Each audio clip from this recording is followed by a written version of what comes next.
And you're gonna be happy because they are the bomb. So you take 2 or 3 bananas, put it in there. Take a half an orange or a lemon or a whole orange or a whole lemon, however you like it. Put that in there.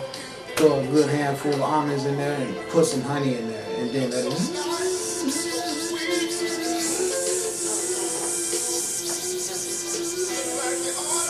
And when it's done, you know,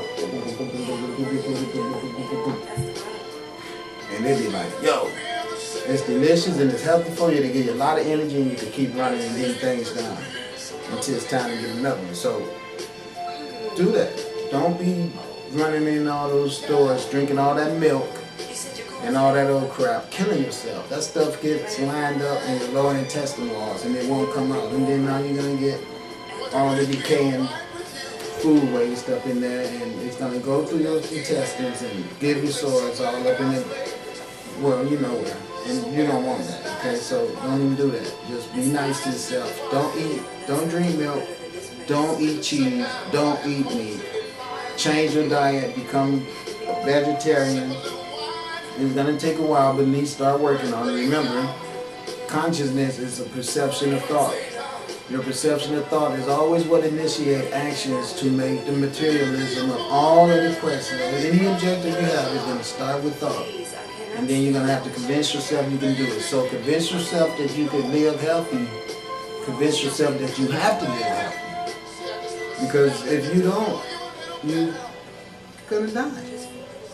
Which is recreation. But you wasn't created to just foolishly do things to make yourself get recreated. While you're here, you're supposed to learn to be smart. And doing things that's going to make you be recreated is evident that you haven't learned. Okay? Alright. I'll be back. And finish this later. I'm going to eat. Peace out. So this is Melanin right here. See how beautiful she is? All that potential. You could look at the source of every skin complexion that's known on this earth, being this beautiful melanated woman right here. This is where it all starts at. In this gorgeous face right here.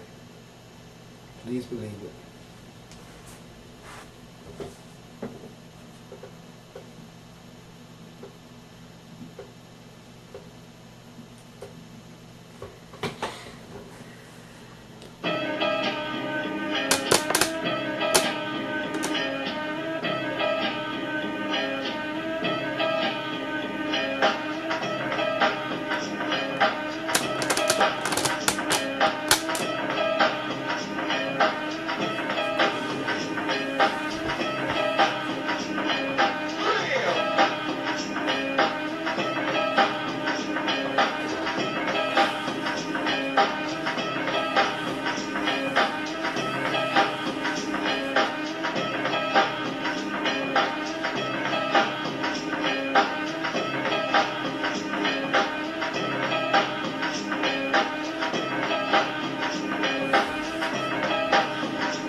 Brother Campbell, where you going, man?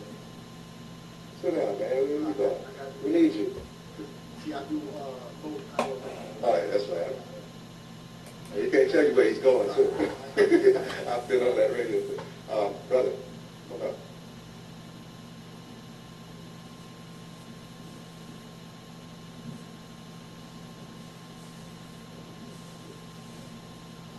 I want to say a couple of things, and I really don't want you all to miss me before we get ready to go. My wife was here, and she was the president of the Association of Black Psychologists a couple of years ago, and she was responsible for taking about 500 people, including about 300 black psychologists, to Ghana, West Africa, for their national conference. The reason I point that out is because I want to say a couple of things, and I want to go out of bounds what I have to say relative to what we've been talking about. First of all, I grew up in Brooklyn, and I saw, looking back on my life, I saw about 30 of my friends die, getting shot, overdosing on drugs, any number of things that took them off the planet, beautiful brothers. So as I started to become more conscious, I looked around, I started asking this very important question. I think the most important question that I ask myself and that you can ask yourself is why? And I wanted to find out what was going on. So I began to change. I began to examine everything. I don't like to use the word critically, but I started to really check things out. So I went through a very, very serious change.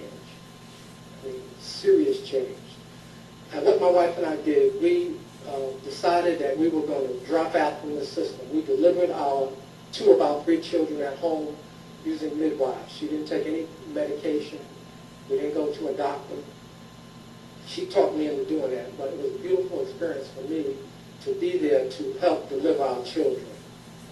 They were born, by the way, 2 years apart on the same day, and our oldest daughter helped us deliver our children. I didn't We know. also changed our diets. We saw the hospital system was killing our people, so we changed our diets. We have been vegan for about 30 years. That means no meat at all in any form, no dairy products, no sugar, no white flour, same thing that Dr. Whitaker talked about. Because we understood that we were in a war, and I want to emphasize that to you. We are in a war. We left New York and went to North Carolina, and really, if it's on her again, we decided that we were not going to go in debt because the new form of slavery was economic slavery. And we got some land, we were very fortunate, and we built our own house. We built a log house. It took us 16 months. We worked night and day, every day, for the 16 months. And she was out there with a chainsaw in the cold, in the rain, and we worked and we built the house so we would not have to give white people any money. I taught on the college level for a number of years at a so-called black college, and I'm down against black colleges. I'm going to tell you straight up, because some of the madness that's going on in these schools. But what I want to say is that there are 2 things going on the planet now. One is that when white people came to us and said, we're going to free you, we're going to emancipate you from the plantation, what they did was extended the boundaries of the plantation and made it an international plantation. Made us think that we were free. In addition to that, they made every white person on earth a plantation master or owner. So there are 2 things in operation. We are in an international prison.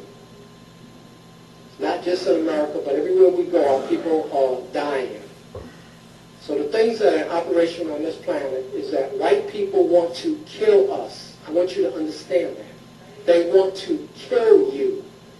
And it has nothing to do with what kind of degree you have, what kind of car you have, what kind of title you have, what fraternity you belong to, what religion you belong to. They want to kill you because that is part of their plan. There are any number of reasons why they want to do that. I'm not going to waste my time trying to figure out why they want to kill us. But I know that's what they want to do. And they want to do it in many different ways. Psychological, economic, cultural, spiritual, social, in biological, chemical, electromagnetic. They want to kill you. But they also want to make money in the process of your death. Now, I saw a brother when I was coming in, he was smoking a cigarette. So now he's going to kill himself, but they're going to make money off of his death process. The other thing is that they want us to, if they don't kill us, like they tried to kill the brother by beating him up in New Orleans, if they don't kill us that way, or shooting like they killed the brother in Cincinnati, or like they killed Malice Green in Detroit, or like they killed Greenwich up in Pittsburgh, if they don't come out right and kill us straight, they want to get us to kill ourselves. Now, these are the only two operations on the planet. The other thing is that there's only one nigger on the planet. I never use that word. This is the first time I've used it. I don't even think that word. But there's only one nigger on the planet. And the nigger that's on the planet is the one that is destroying the water, the one that's polluting the air, the one that is exploiting people and resources. And the only nigger on the planet is the white man and the white woman. And that our people are not niggers. We are imitation niggers. Now, what we have to do is we have to devise a system or a plan for ourselves. And I said earlier that each one of you is a system. And everything that you do, every thought that you think, either you are supporting white world terror domination by your actions, what you buy, what you wear, where you go, what you eat, how you use your time. You are either supporting the white people in their process of death, or you're for African liberation. It's one or the other. And if we don't use our time wisely, then we are engaging in a form of subtle suicide. Because as I said earlier, their system is still going on. They still have these images on TV that are going on. They're still warehousing our children in special ed, giving them Ritalin. There are no jobs. We fill in the hospitals. So their system is not stopping. And then finally, I want to say that we need one idea. And we're not thinking about a solution to the problem. We're dealing with all these other things, but these are diversions from the solution to the problem.